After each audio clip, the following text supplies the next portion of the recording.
Ya, kita berharap pada saat pelaksanaan pilkada nanti bisa berjalan dengan lancar dan aman ya. Tentu Dwi, dan hasilnya juga memuaskan dan sinergi yang baik antara masyarakat dan juga pemerintah pemirsa. Kita beralih ke informasi berikutnya, Kepolisian KP3 Ngurah Rai bersama TNI dan APSEK menggelar sidak di Terminal Kedatangan Domestik Bandara Internasional Ngurah Rai.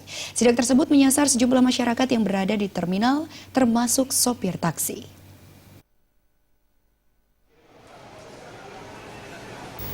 Sidak yang dilaksanakan Polsek Kawasan Udara Ngurah Rai bekerja sama dengan pihak TNI Angkatan Udara serta aspek Bandara Ngurah Rai menyasar masyarakat yang berada di sekitar terminal kedatangan domestik dengan mengecek barang bawaan serta kartu identitas. Selain menyasar masyarakat umum, petugas juga menyasar sejumlah mobil yang diparkir guna mengantisipasi barang-barang terlarang.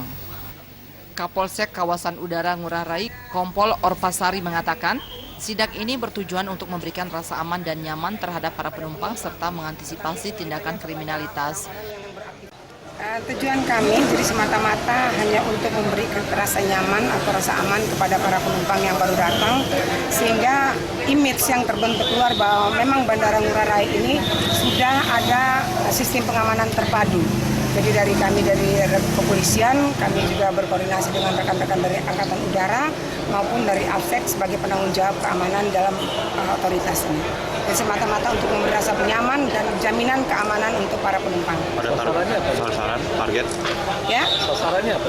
Sasarannya kita berharap dengan kegiatan yang kita lakukan ini akan memberi satu efek untuk kelompok-kelompok atau siapapun yang punya keinginan untuk membuat satu permasalahan di dalam kawasan kita, jadi dia akan mengurungkan niatnya. Sidak berlangsung sekitar 1 jam, tidak menemukan adanya indikasi barang-barang terlarang serta masyarakat tanpa identitas. Kapolsek menghimbau seluruh komponen masyarakat agar ikut serta menjaga keamanan dan kenyamanan di Bandara Internasional Ngurah Rai. Kadek Suantara, Bali TV.